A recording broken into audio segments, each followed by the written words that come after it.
हे 85% के लोगों, तुम्हें वोट डालने का अधिकार नहीं तो मैं तुम्हें वोट डालने का अधिकार देता हूँ। तुम्हें पढ़ने का अधिकार नहीं था तो मैं तुम्हें पढ़ने का अधिकार देता हूँ। तुम्हें जो अभी तक अधिकार नहीं था वो संपूर्ण अधिकार जिस तरह से सभी को है उसी तरह तुम्हें भी अधिकार देता हूँ, और लेकिन ये कानून के माध्यम से अधिकार देता हूँ। लेकिन साथियों, आज जो हमारे चाहे वो अधिकारी हो, IAS हो, IPS हो, चाहे वो TI हो, तहसीलदार हो, SDM हो, चाहे वो पटवारी हो, चाहे RI हो, अगर वो OBC का है, SC का है, ST का है तो आरक्षण के माध्यम से उसकी नियुक्ति होके आया है। साथियों, अगर आरक्षण नहीं होता तो आज आप TI नहीं होते, आज आप तहसीलदार नहीं होते, आज आप SDM नहीं होते। इसलिए साथियों, हमें जरूरत है गांव में जाकर अपने लोगों को बताने की, गांव में लोगों को जगाने की। ये साधारण आज की सभा नहीं है। मेरे नौजवान साथियों, ये आपकी जवाबदारी है कि अपने गांव में जाएंगे, हर गांव में 20 आदमी तैयार करेंगे, आदिवासी, हरिजन, पिछड़ा वर्ग, समझ गए, और लोगों को बताएंगे। क्योंकि सबसे ज्यादा अगर अन्याय अत्याचार हो रहा है तो हरिजन, आदिवासी, पिछड़े वर्ग के साथ हो रहा। सबसे ज्यादा अगर बलात्कार हो रहा तो हमारे बहन बेटियों के साथ हो रहा। सबसे ज्यादा अगर जेल में जा रहे हैं तो हमारे भाइयों के भी साथ हो रहा है। इसलिए साथियों, मैं ये सब लोगों से निवेदन करना चाहता हूं कि वो क्या चाहे वो जो भी हो, जब जरूरत पड़े पिछड़ा वर्ग के ऊपर कोई अन्याय हुआ है तो हमें बिगड़ बुलाए फोन पर सूचना मिलने पे इकट्ठे होकर संघर्ष करना है।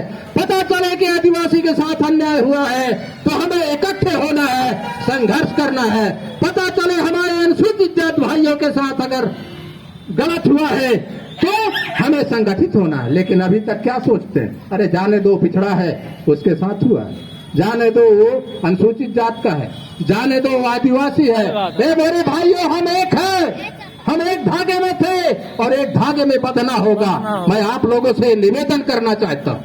नौजवान साथियों, आज भी आजादी के बाद भी आज अभी कानून है, तब आज हम सुरक्षित नहीं हैं। उस कानून को साथ जो खिलवाड़ किया जा रहा, अभी जो कोर्ट से हुआ, सुप्रीम कोर्ट ने जो निर्णय दिया है, इसका दोषी कौन है?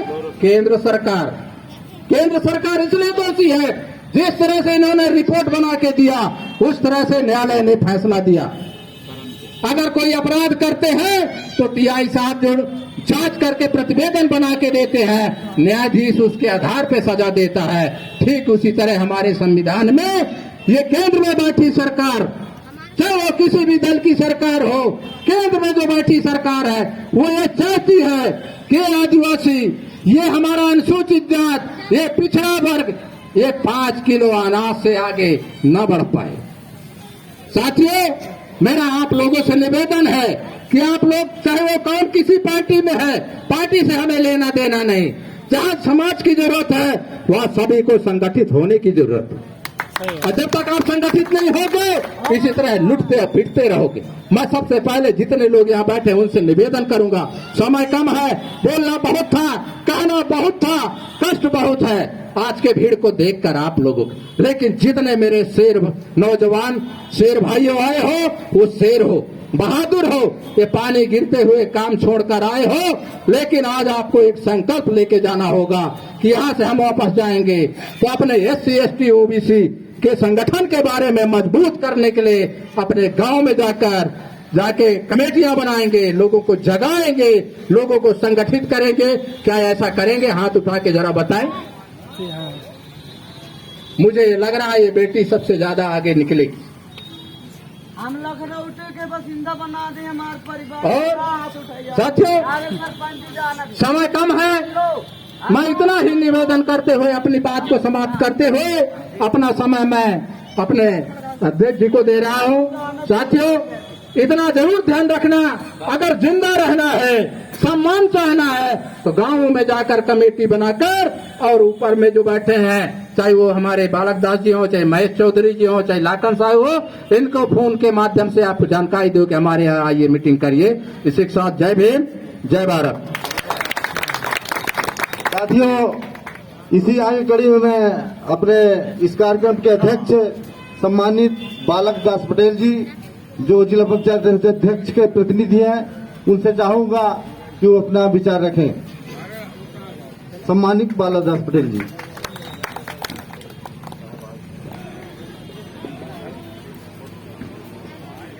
समय समय पर जन्मे संत महापुरुषों के चरणों में कोटि कोटि वंदन अभिनंदन करता हूं। आज इस भारत बंद के शुभारंभ में हमारे अग्रज श्री बड़े भाई गोपाल दाहिया जी, जो हमारे पूर्व जिला पंचायत के सदस्य हैं, वर्तमान में हमारे वार्ड नंबर 10 से हमारे बड़े भाई जिला सदस्य हेमंत बैगा जी, हमारे पूर्व जिलाध्यक्ष महेश चौधरी जी, हमारे नगर परिषद मानपुर के उपाध्यक्ष के प्रतिनिधि श्री ज्ञान प्रकाश पटेल जी, मेरे बड़े भाई श्री लोकेश सिंह पाल जी, भोला केवड़ जी, श्री लगन साहू जी मेरे साथ जो चल रहे, मेरे बड़े भाई श्री प्रदीप कुशवाहा जी, मेरी बहनों, मेरे अग्रज श्री शंकर सिंह दादाजी, ओबीसी महासभा के कोषाध्यक्ष श्री मुकेश पटेल जी, तमाम समस्त मेरे साथी, सबके चरणों में मेरा कोटि कोटि वंदन अभिनंदन है। हमारे अधिकारी कर्मचारीगण, सबको मेरा कोटि कोटि वंदन अभिनंदन है। मीडिया से पधारे समस्त साथियों को मेरा कोटि कोटि वंदन अभिनंदन है।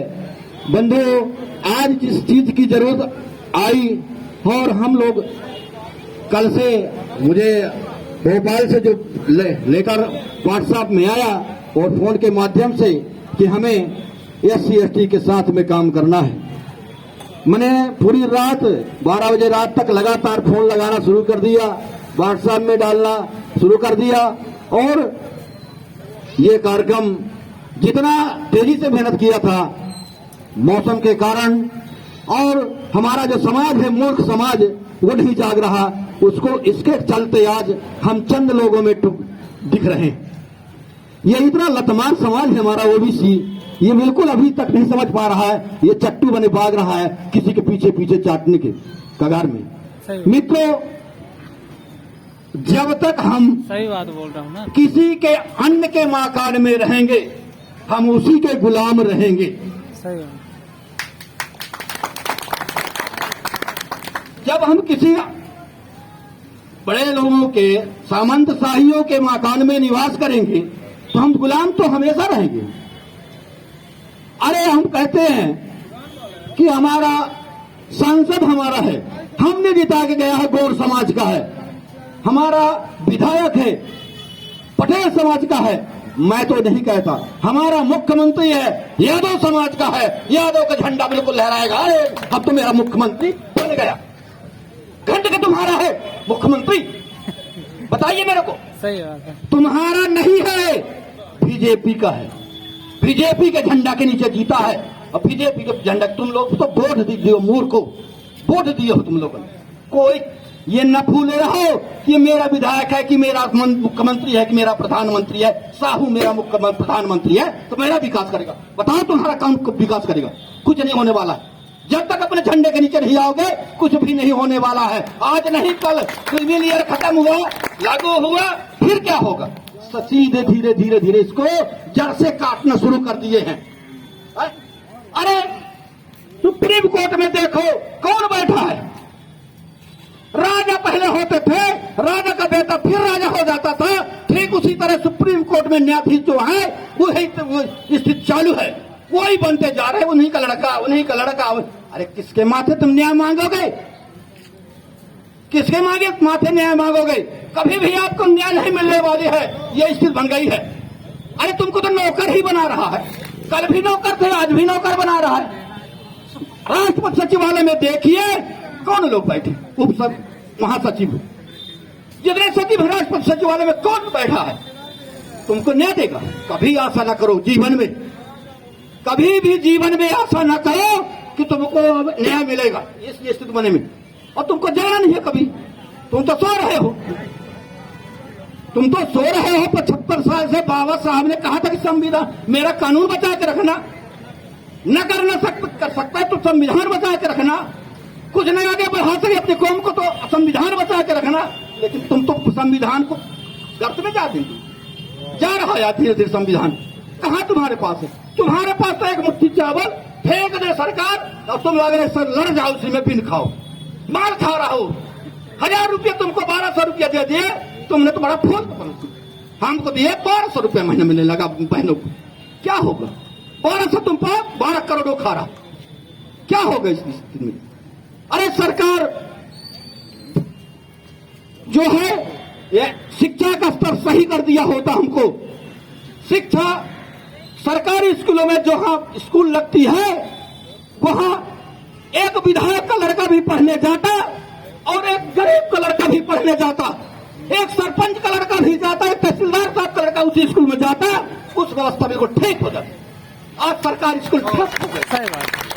सरकारी स्कूल में क्या हो रहा? सिर्फ खाने जा रहे हैं लड़के, जो गरीब लोगों के लड़के जा रहे हैं वो तो उनका खा के चले जाते हैं। एक मास्टर है विद्यालय 80 लाख का बना है, 80 लाख का विद्यालय बना हुआ, भवन पर भवन मांगे जा रहे, बन रहा है, शिक्षक एक नहीं मांग पा रहा, न शिक्षक एक व्यवस्था है। क्या होगा? हम तो उसी तरह फिर वही हालत होने वाली है जो हालत पहले थी, वही हालत हमारे साथ होने वाली है। क्या करोगे हम? जगाते जगाते लोगों के हाथ पैर जोड़ते जोड़ते पैर पड़ते पड़ते समझा रहा हूं कि समझ जाओ, ये कुछ भी किसी के माथे नहीं मिल, तुम्हें स्वयं मरना पड़ेगा तभी स्वर्ग मिलेगा, बिना मरे स्वर्ग कभी नहीं मिल सकता। ये मित्रों ये जान लो, व्यवस्था आपको स्वयं संभालना पड़ेगा, किसी के बलबूते पे नहीं रहोगे और न किसी का दोष है, तुम्हारा स्वयं का दोष है। तुम स्वयं निकम्मे हो, तुम स्वयं पीछे पीछे गच्छतु हो, चाट रहे हो, पीछे पीछे भाग रहे हो, उनकी मार रहे हो। मैं बीजेपी का हूं, मैं कांग्रेस का हूं, मैं फलाने का हूं। तुम किस अपने ओबीसी एससी को रह नहीं गए, तुमने अपने समाज के लिए रह नहीं गए, क्या करोगे? आपस में बट गए, रोज पार्टी बना रही, रोज पार्टी बना रहे, एससी अलग बना, एसटी अलग बना, ओबीसी अलग बना रहे, पार्टी पर पार्टी गढ़ रहे हैं। कभी तुम्हारा भला कोई होगा? तुम कभी जीतोगे? कभी नहीं जीतोगे, क्योंकि तुम इतना फूटे समाज हो। ये 6743 में जातियों में बांट दिया तुमको, 6743 जाति में जाति बन गई, जाति में कई उपजाति बन गई, कैसे होगा समाज का? एक 50 एकड़ का प्लाट हो, उसमें 50 बंधिया बांध दो, 100 बंधिया बना दो, ठीक उसी तरह उसका पानी उसमें न जाने पाए, उसका पानी उसमें न जाने पाए। यही हालत हमारे साथ हुआ। क्या होगा? मैं कहां तक बताऊं, क्या करूं? आज एससी एसटी का आरक्षण की बात हो रही थी, एससी एसटी के आरक्षण में बताओ, 500 लोगों को फोन लगाया था, सबसे हाथ जोड़ करके निवेदन किया था, प्लेटफॉर्म में डाला था सारी चीजें। मित्रों अभी भी जाग जाओ मेरी बहनों भाइयों, समझ जाओ, ये कहीं कुछ भी नहीं होने वाला जो हो रहा है। ये सब आपको जैसे जूट फेंकना पतली से, गिर जाए तो तुम खा लेना, वही हालत तुम्हारी भी होती रहेगी, वही जूट खाते चले जाओगे और बड़बड़ाते चले जाओगे, ये जब तक एक नहीं होगा। मैं कहता हूं नहीं कुछ कर सकते, एससी एसटी ओबीसी एक हो जाओ, एक पार्टी का एक झंडे के नीचे चले जाओ, फिर देखो कैसे नहीं होगी सरकार बनेगी। जब तक सत्ता की चाबी आप लोगों के हाथ में नहीं होगी, बाबा साहब ने कहा था कि संविधान पकड़ाते हुए कि इस वल्लभ भवन में कब्जा कर लो, तभी तुम्हारी जात की व्यवस्था बनेगी, तुम सुधर पाओ। नहीं, कुछ नहीं होने वाला है, हम किसी के माथे कुछ नहीं सोचते कि ये हमको कर देगा है। ये सी आशा के साथ तमाम मेरे साथी पधारे हैं, मेरे अधिकारी लोग पधारे हैं, सबको मेरा कोटि कोटि वंदन अभिनंदन है। और हमारे महामहिम के नाम से जो ज्ञापन है जो हमें राष्ट्र के उसमें मिला है, उसी जो सर्वोच्च न्यायालय का जो फैसला है, उस सर्वोच्च न्यायालय से हमें निवेदन करना है अपने ज्ञापन के माध्यम से, अपने एसडीएम साहब के माध्यम से, कि वो ज्ञापन की कॉपी हमारे राष्ट्रपति को जाए और हमारी बात राष्ट्रपति तक पहुंचे, जिससे हमारा जो सर्वोच्च न्यायालय से हाथ जोड़ के निवेदन है, जो ऐसे फैसले लिए गए हैं, उन फैसले को वापस किया जाए, इसी आशा के साथ अपनी वाणी को विराम करते हुए माननीय साहब अपने एसडीएम साहब जो तहसीलदार साहब हों सभी लोग सभी लोग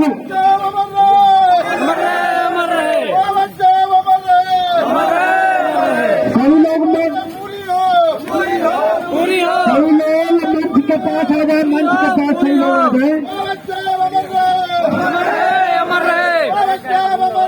अमर है अमर है पूरी हो पूरी हो पूरी हो। भारत माता की जय, भारत माता की जय।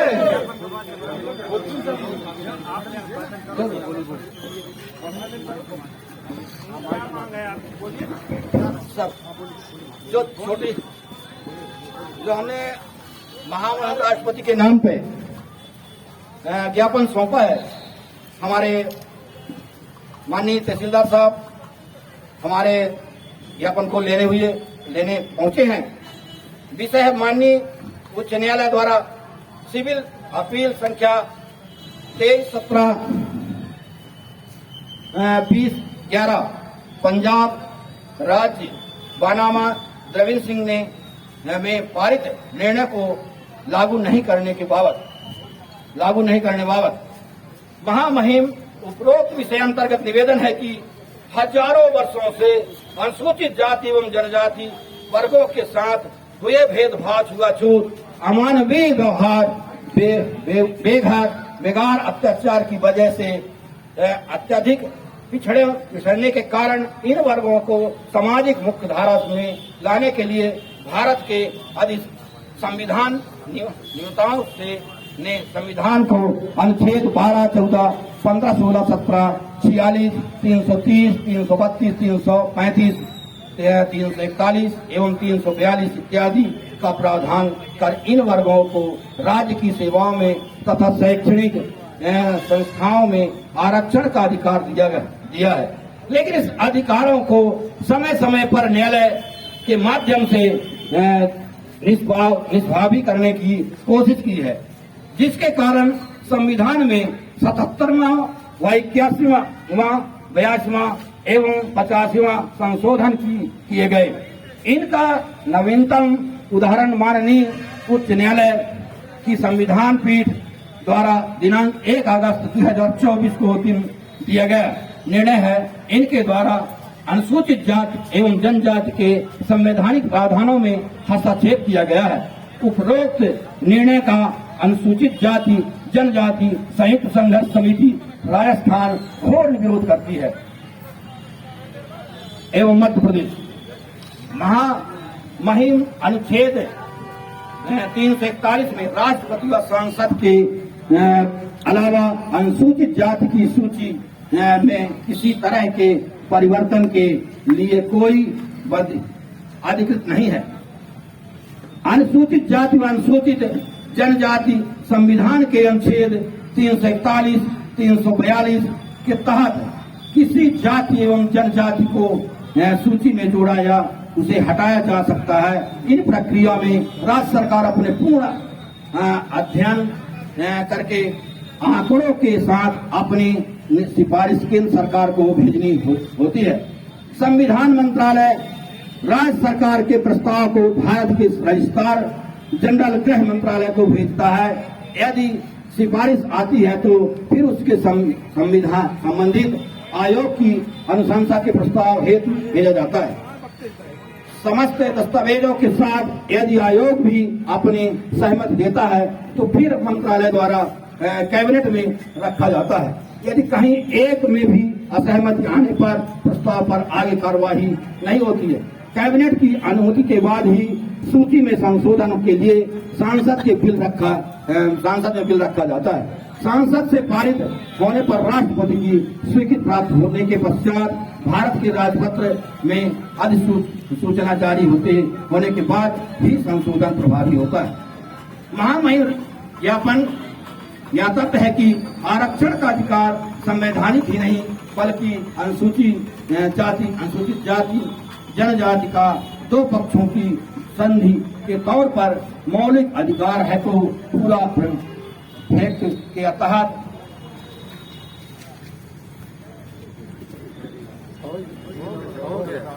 चलो कार्ड में बता दो, सीधे कार्ड में बता दो क्या चाहते हो।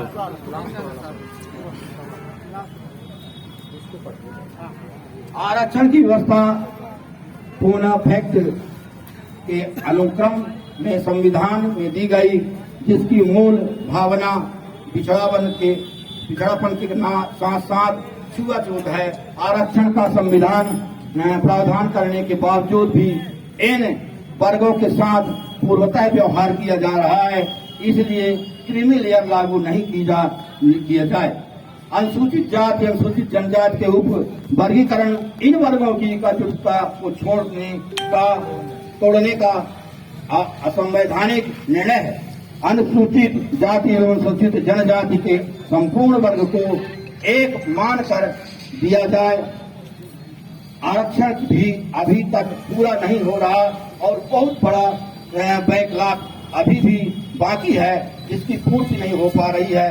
यदि इस वर्ग का उप वर्गीकरण कर दिया गया तो बहुत सी रिक्तियां नहीं भरी जाएंगी और इन्हें समन्वय वर्ग से भरे जाने का प्रयास होगा। अतः अनुसूचित जाति जनजाति संयुक्त संघर्ष समिति मध्य प्रदेश इसका विरोध करती है। हम आपसे अनुरोध करते हैं कि भारत सरकार द्वारा उच्चतम न्यायालय में इस निर्णय के विरोध में रिव्यू पिटीशन लगाई जाए।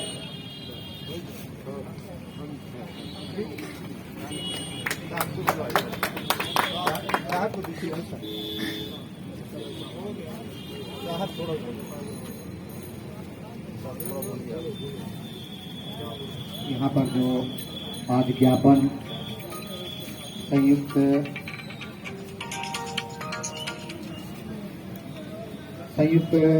संघर्ष समिति के द्वारा क्रीमी लेयर के जो निर्णय हुए हैं उसके विरोध में माननीय महामहिम राष्ट्रपति महोदय के नाम ज्ञापन सौंपा गया है। ये नियमानुसार कलेक्टर महोदय के माध्यम से आप लोगों की जो भी मांगे हैं इसे महामहिम राष्ट्रपति की ओर प्रेषित किया जाएगा और जो भी इसमें कार्रवाई होंगी आपको भारत माता की जय। भारत माता की जय। बाबा साहब अमर रहे, अमर रहे, अमर रहे, बाबा साहब अमर रहे, अमर रहे, अमर रहे। बाबा साहब अमर रहे, बाबा साहब अमर रहे। भारत माता की जय।